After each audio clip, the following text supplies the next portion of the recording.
Welcome to the Timeless Tales Library, where stories flow like gentle streams toward the quiet pools of sleep. I'm Oliver, your evening storyteller, and tonight I'll be sharing a soothing tale to ease your mind and guide you gently towards sleep. The Timeless Tales Library is made possible by listeners like you. If you've found comfort here, please subscribe and help us continue creating these peaceful stories. As you settle in, comment below and let me know where you are in the world tonight, and share a place you dream of, a story taking you to perhaps the spice markets of Marrakesh, a lighthouse on the Maine coast, the rice terraces of Bali, or a cozy bookshop in Edinburgh. Your ideas keep our little library glowing bright. This story is about a magical neighborhood bakery on a stormy Christmas evening, where the scent of cinnamon and cardamom mingles with wood smoke, and the gentle glow of candlelight welcomes weary travelers seeking shelter from the cold. Inside Grandmother's Secret Recipe Cottage Bakery, classic characters from beloved tales arrive one by one, drawn by warmth and the promise of comfort, each carrying their own memories and hopes as they gather around fresh-baked treats and steaming cups of solace. Now, close your eyes and take a deep breath, letting the worries of the day unroll and flatten out.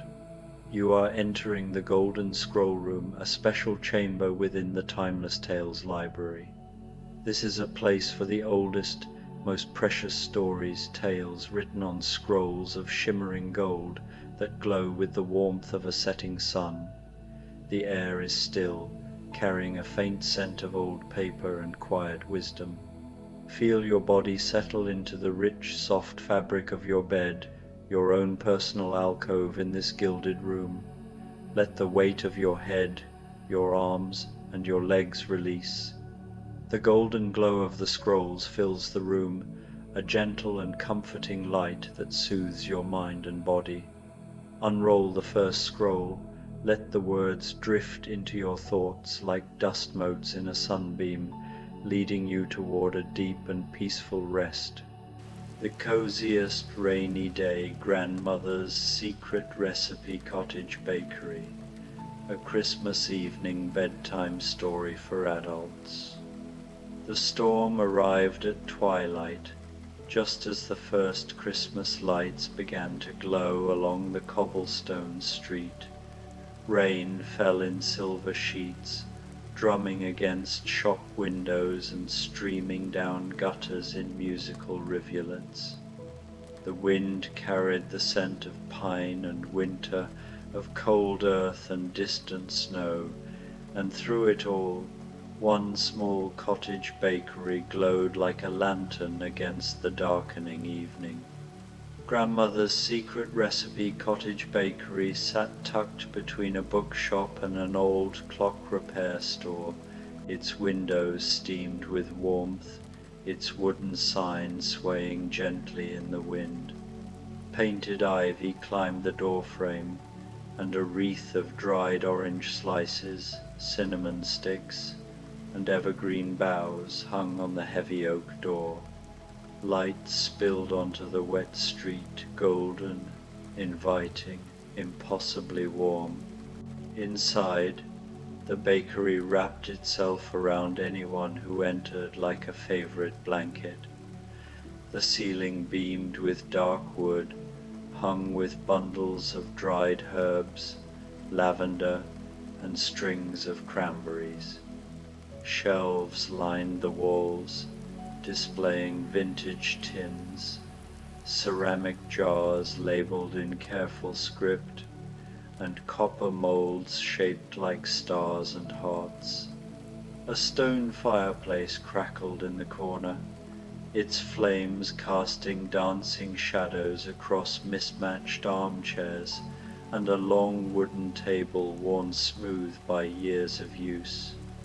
The air itself was a blessing, thick with the perfume of baking bread, vanilla, brown sugar caramelizing, butter melting into flour, and something else, something mysterious and comforting that seemed to change depending on who breathed it in. Tonight it carried notes of cardamom and orange zest, of chocolate and clove, of secrets baked into every loaf and pastry. Behind the counter, visible only as a silhouette moving between oven and work table, the baker worked with quiet purpose. Flour dusted the air like snow. Wooden spoons stirred in copper pots. Timer bells chimed softly, and the oven door opened and closed with practiced rhythm, releasing waves of heat and fragrance that settled over everything like benediction. The bell above the door chimed, gentle as a whisper. The first visitor stepped inside, shaking rain from a practical wool coat. Dorothy Gale paused just inside the threshold, her dark hair damp against her cheeks, her eyes, those famous Kansas blue eyes, taking in the bakery with something like relief. She was older now, perhaps 25 or 26, with the kind of steadiness that came from having traveled far and found her way home, only to discover that sometimes home wasn't quite enough to settle the wandering in one's bones. "Oh," she said softly, to no one in particular. "Oh, this is just—" She didn't finish the sentence. She didn't need to. Dorothy unbuttoned her coat slowly, hung it on a brass hook by the door, and moved toward the fire. Her boots, sensible, well-worn traveling boots, left small wet prints on the wooden floor. She carried a leather satchel that had seen better days, the kind that held journals and maps and letters from distant friends. "Welcome, dear," came a voice from the back, warm as honey. "Sit anywhere you like. There's hot cider on the stove, and I've just pulled something special from the oven." Dorothy chose a chair near the fire, sinking into its cushions with a sigh that seemed to release weeks of travel. She hadn't realized how cold she'd been until the warmth began to seep into her bones. Outside, the rain intensified, but here she was safe. A moment later, a cup appeared on the small table beside her earthenware, steam rising from dark amber cider dotted with whole cloves and a cinnamon stick. Next came a plate bearing a pastry that made Dorothy's breath catch. It was a miniature version of a Kansas farmhouse, constructed entirely of gingerbread, with a roof of caramel tiles and windows of clear sugar through which tiny golden lights seemed to glow. Beside it sat a small tornado of spun sugar, delicate and crystalline, beautiful rather than frightening, and scattered around both were ruby red candies that gleamed like magical shoes. Dorothy's eyes filled with tears she didn't try to hide. "How did you—" she began, but again words failed. She lifted the cider instead, letting the spiced steam warm her face, and took a sip that tasted of autumn harvests and prairie sunsets, and every good thing about the home she'd once taken for granted. The gingerbread house dissolved on her tongue, soft, rich, spiced with ginger and molasses, and something else she couldn't quite name. Memory, perhaps, or comfort, or the sweetness of arriving somewhere safe after a long, uncertain journey.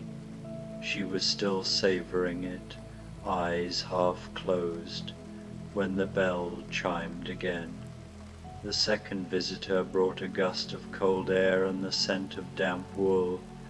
Alice stepped inside, closing the door carefully behind her, and stood dripping on the mat, looking simultaneously 30 years old and somehow ageless, as people often do when they've spent too much time in places where time doesn't behave properly. Her blonde hair, now long and pinned up, escaped its moorings in damp curls around her face. She wore a blue dress under a sensible raincoat, and she carried an umbrella that appeared to have lost its battle with the wind. Her eyes, those curious, questioning eyes, scanned the bakery with the particular wariness of someone who had learned to examine new places very carefully before trusting them. "Is this?" She started, then stopped, frowning slightly. "Is this quite real?" "As real as anything," Dorothy answered from her chair, smiling. "More real than some things, I'd wager." Alice considered this with the seriousness it deserved, then nodded and removed her coat.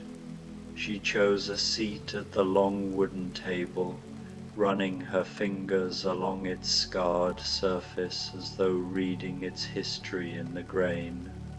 The baker appeared from the back, and though her face remained somehow unclear, neither old nor young, neither plain nor beautiful, but rather exactly what each visitor needed, to see her smile was unmistakable.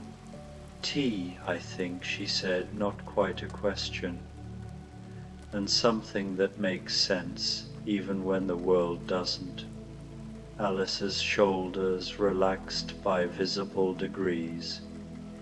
"Yes," she breathed. "Please, yes."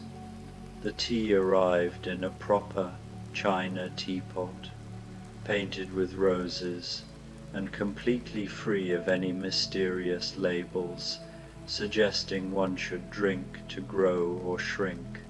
The cup matched the pot, and when Alice poured, the tea steamed with the scent of bergamot and honey, steady and uncomplicated, and exactly what it claimed to be. Beside the teacup, the baker placed a small three-tiered stand, though this one bore none of the chaos Alice had once experienced. On the bottom tier, perfect butter cookies shaped like playing card, suits, hearts, diamonds, clubs, and spades, each one decorated with meticulous icing. The middle tier held tiny sandwiches with the crusts neatly trimmed, filled with cucumber and cream cheese, egg salad, and smoked salmon.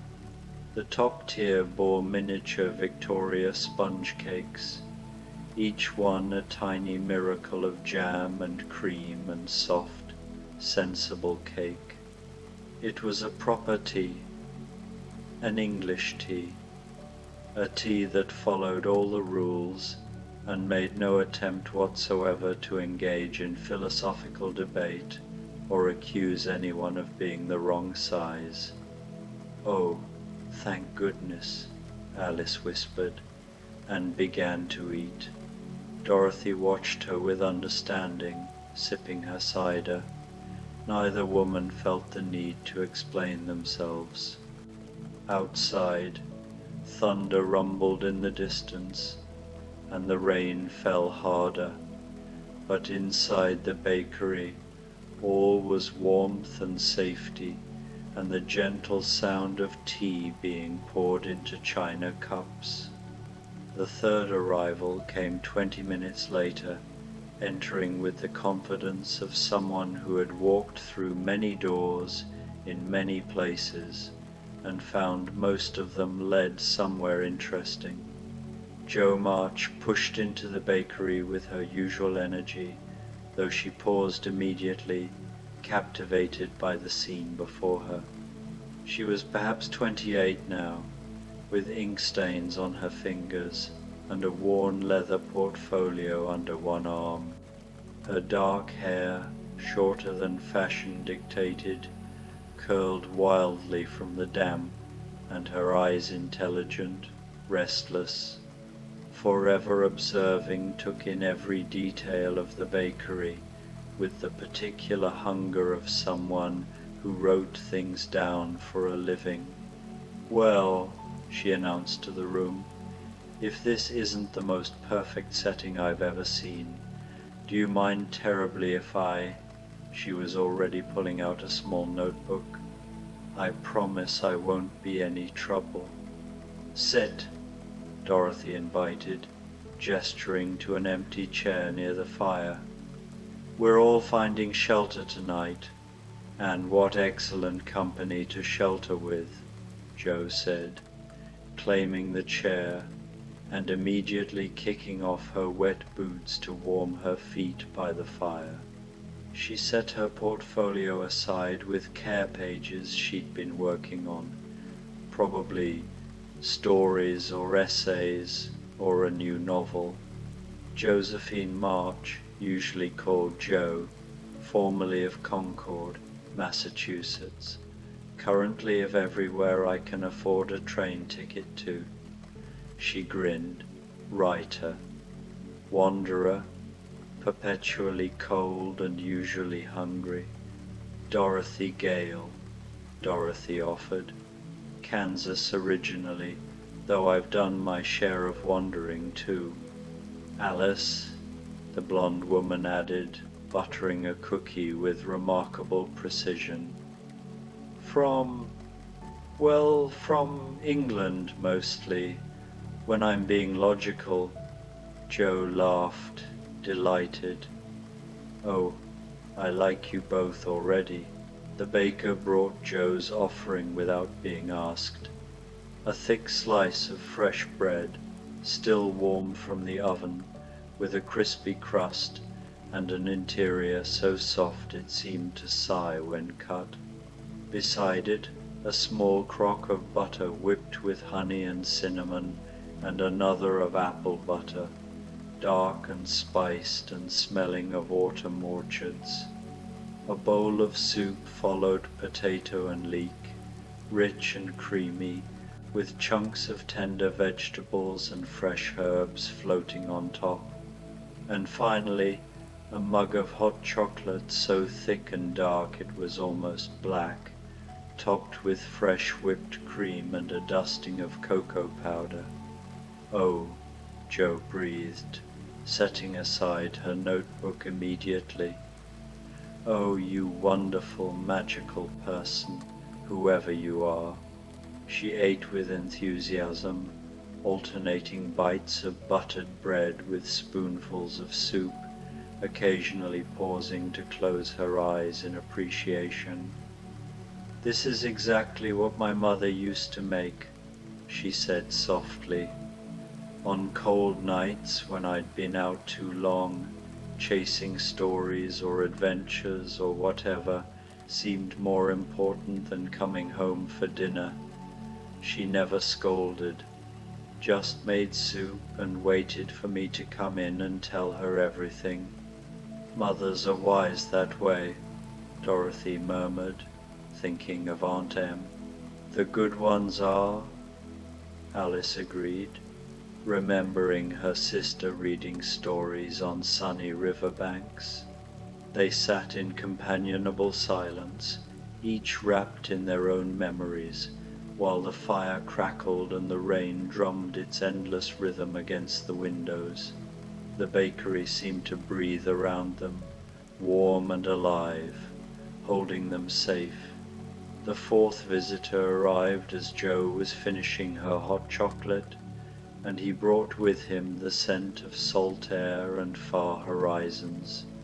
Jim Hawkins ducked through the doorway, a tall man now, perhaps 30, with the weathered face of someone who'd spent years squinting at distant seas. He wore a sailor's peacoat, dark with rain, and his hands, strong, capable hands, carried the calluses of rope work and adventure. "Beg your pardon," he said, his voice carrying a hint of West Country accent. "Saw your light from the street. Storm caught me between appointments, and I—" He trailed off, taking in the scene. 3 women settled around fire and table, the abundance of food, the overwhelming comfort of the space. "I don't want to intrude." "You're not," all 3 women said at once, then laughed. "Please," Dorothy added, "there's room for everyone tonight." Jim removed his coat, hung it carefully, and chose a seat at the table. He moved with the particular grace of someone accustomed to confined spaces and rolling decks, someone who'd learned to be compact and efficient in his movements. "James Hawkins," he introduced himself. "Jim to friends. Used to be cabin boy on a ship called the Hispaniola.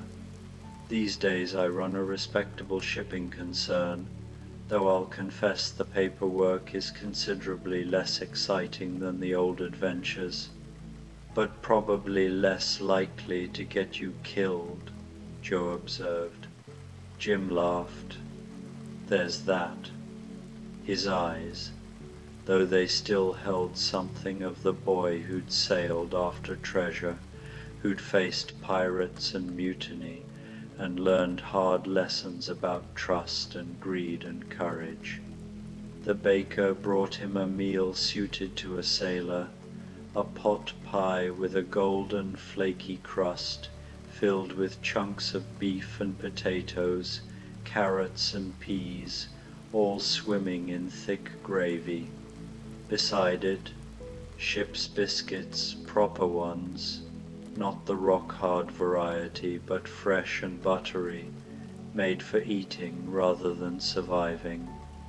And to drink, a tankard of mulled wine, spiced with orange and clove and star anise, warm enough to drive away any chill. Jim cut into the pie, and steam rose in fragrant clouds. He took a bite and went still. "This tastes like—" He paused, collecting himself.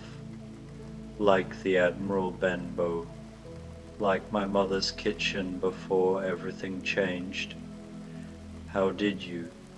"The baker knows," Alice said simply.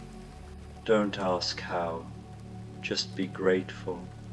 Jim nodded, suddenly unable to speak, and ate his meal with the quiet reverence it deserved. Around him, the others understood without explanation. They'd all had their moment of recognition, their gift of comfort, shaped exactly to their needs. The evening deepened. The storm showed no signs of abating. If anything, it strengthened, wind howling down the chimney and making the fire dance. But inside the bakery, the gathering continued to grow. The 5th arrival came silently, as was his nature. The door opened just wide enough to admit a lean figure who moved with an economy of motion that spoke of jungles and careful stalking. Mowgli stepped inside and closed the door behind him without a sound, though his eyes, dark, intense, forever watchful, scanned the room with the wariness of someone who'd grown up where everything could be predator or prey. He was perhaps 27, dressed in clothes that suggested he'd learned to move between 2 worlds without quite belonging fully to either. His skin was sun-darkened, his hair thick and unruly, and he moved with an unself-conscious grace that reminded Joe of wild things. "Many people," he observed, not quite a question. "Room for one more," Dorothy assured him. "Are you seeking shelter from the storm?" Mowgli considered this. his head tilting slightly in a gesture that was almost, but not quite human. I am seeking something. I do not always know what, but I follow the lights that look warm. He smiled suddenly, and his whole face transformed. I am called Mowgli. I was raised by wolves in the jungles of India. Now I travel between the jungle and the world of men, belonging to both and neither. That sounds lonely, Alice said softly. Sometimes, Mowgli agreed. Other times it is freedom. Tonight it is mostly cold and wet, and I saw your lights. Then you're very welcome, Joe said. Come and get warm. Mowgli approached the fire but didn't sit in a chair. Instead, he settled cross-legged on the hearth itself, as comfortable there as most people would be in an armchair. The firelight played across his face, catching in his eyes like captured amber. The baker brought him something different, a large bowl of rice with curried vegetables, rich and complex, and spiced with all the warmth of southern lands. Alongside it, flat bread still hot from the oven, perfect for tearing and scooping, fresh mango slices, bright as gold, and to drink, chai, real chai, spiced with cardamom and ginger and sweetened with honey, served in a brass cup that seemed to hold sunshine. Mowgli ate with his hands, unself-conscious and efficient, clearly more comfortable with this method than cutlery. This tastes of home, he said between bites, of Messua's cooking. She was the woman who first taught me to eat cooked food, who tried to teach me to be human. He paused, chewing thoughtfully. I think I learned, mostly. Humanity's overrated anyway, Joe said cheerfully. I've met plenty of humans I'd trade for a good dog. Mowgli's laugh was surprised and genuine. The wolves would agree with you. The sixth and final visitor arrived as the evening settled into its deepest comfort. The door opened to admit a young woman, perhaps 23, with rosy cheeks and bright eyes, and the kind of natural vitality that suggested mountain air and clean living. Heidi stamped her boots on the mat, shaking rain from her practical cloak, and smiled at the room with uncomplicated delight. "Oh," she exclaimed in lightly accented English, "oh, how wonderful. I was beginning to think I'd never find anywhere open, and then I saw your lights and smelled your baking, and I thought, surely there's room for one more." "Always," Dorothy said, making space at the table. "Please, come in." Heidi needed no further invitation. She shed her wet things with efficient cheer and joined the others, her presence somehow making the gathering feel complete. "I am Heidi," she announced. "From the Swiss Alps originally, though I live in the city now, helping my friend Clara with her children. I've been visiting family in the mountains and traveling back, and the storm caught me quite by surprise." She looked around at the assembled group with obvious pleasure. But what luck to find such company. She had the gift of immediate warmth.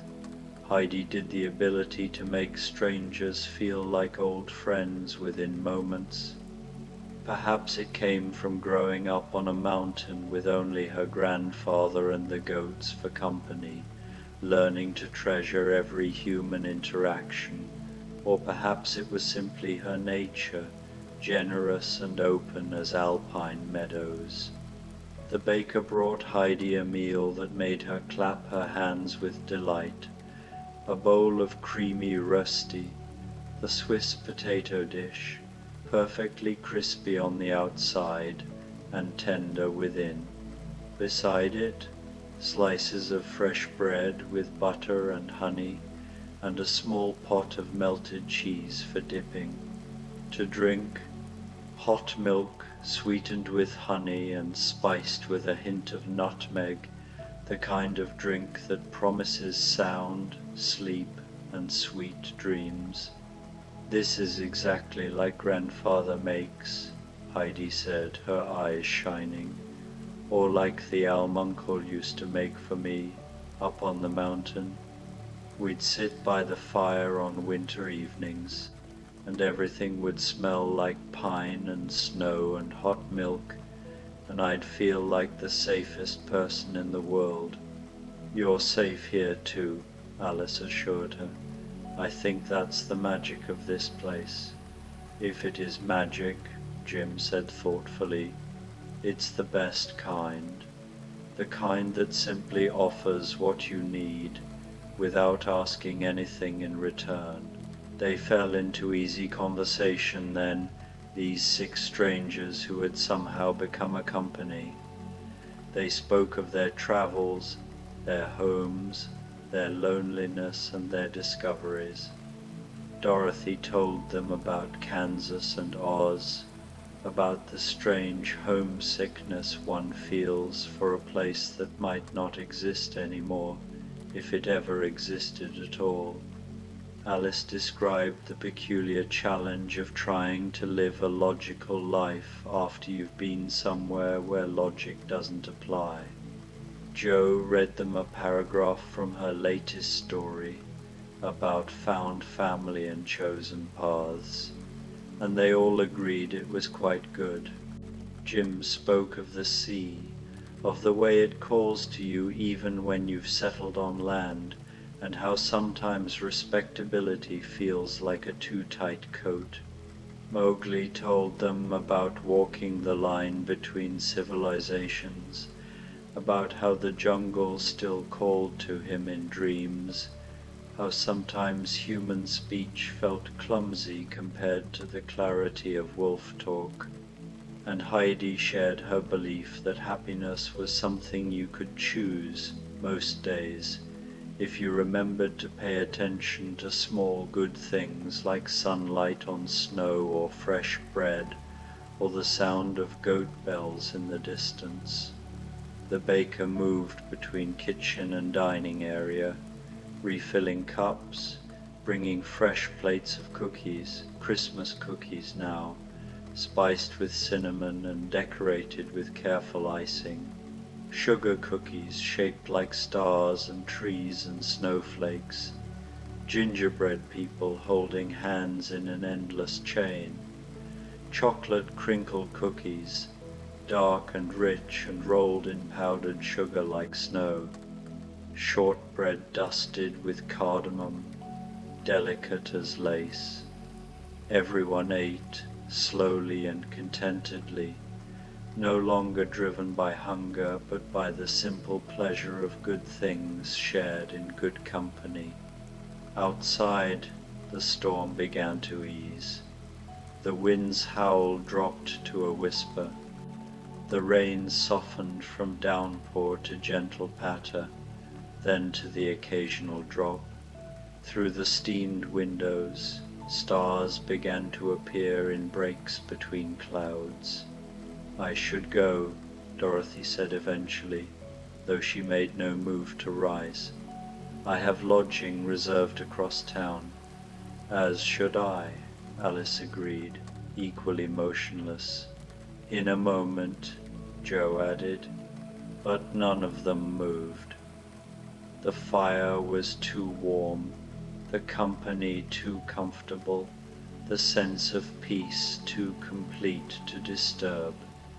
They sat in drowsy contentment, watching the flames dance, listening to the rain's final soft percussion against the windows. The baker emerged from the back with a final offering, a large platter bearing slices of Christmas stollen. The German fruit bread studded with dried fruits and nuts, and dusted heavily with powdered sugar. Beside it, small glasses of cordial, something that tasted of berries and winter sunshine and promises of spring to come. For the journey, the baker said, her voice warm as the bread itself. Wherever you're going next. They each took a slice, wrapping it carefully in napkins provided. Then, slowly, reluctantly, they began to gather their things. Coats were retrieved, still slightly damp but warmed by the fire's proximity. Boots were pulled on.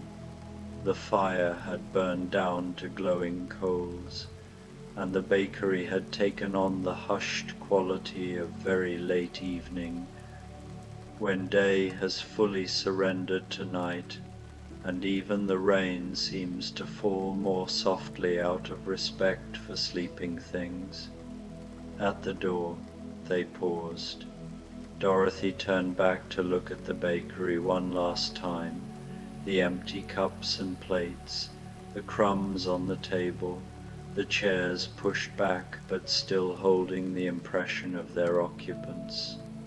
"Thank you," she said to the baker who stood in the doorway to the kitchen, "not just for the food, for all of it."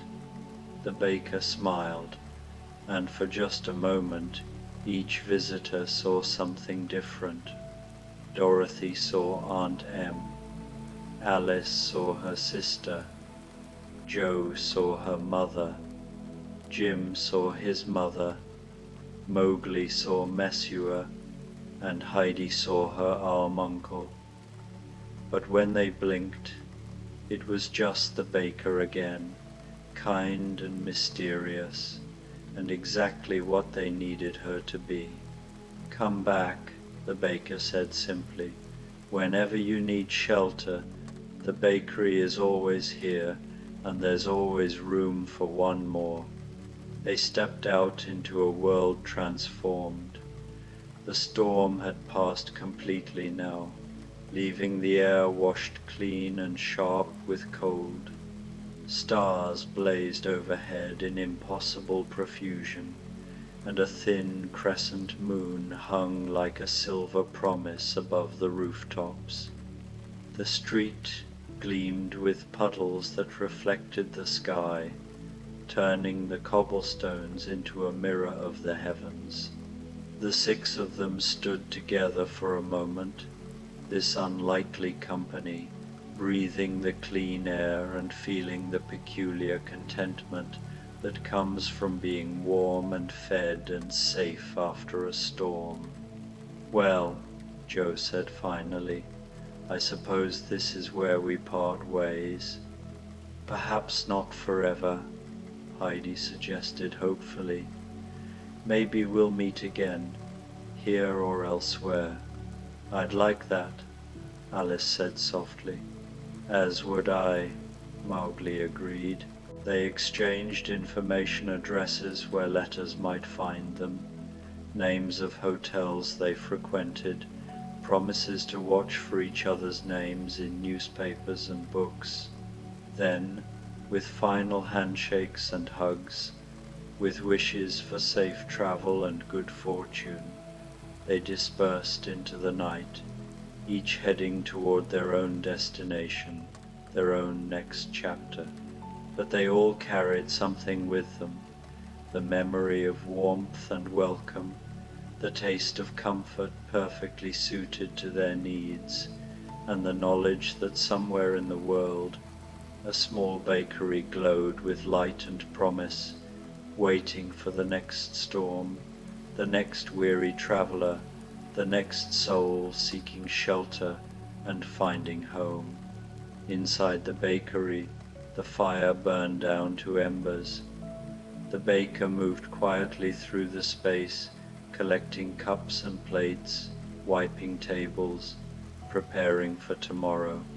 And as she worked, she hummed a tune without words, a melody that might have been a lullaby or a folk song, or simply the sound of contentment given voice. On the mantel above the fireplace, among the garland and candles, sat a small wooden sign that none of the visitors had noticed, but that had been there all along. Its message, carved in simple letters and painted gold, caught the last glow of the dying fire. There is always room for one more, and there was. There always would be. The rain had stopped entirely now. Stars wheeled overhead in their ancient dance. Christmas was coming, as it always did, bringing its promise of light in darkness, warmth in winter, hope in weary hearts. And in a small cottage bakery on a quiet street, the scent of cinnamon and cardamom and love baked into every recipe lingered in the air, waiting to welcome the next soul who needed shelter from the storm. Sleep came easily that night to all who had found refuge in the rainy day grandmother's secret recipe cottage bakery. They dreamed of warmth and safety, of perfect bites of perfect food, of strangers who became friends in the span of an evening. They dreamed of a place where you were always welcome, always warm, always exactly the right size, and where the baker always knew exactly what you needed, even before you knew to ask.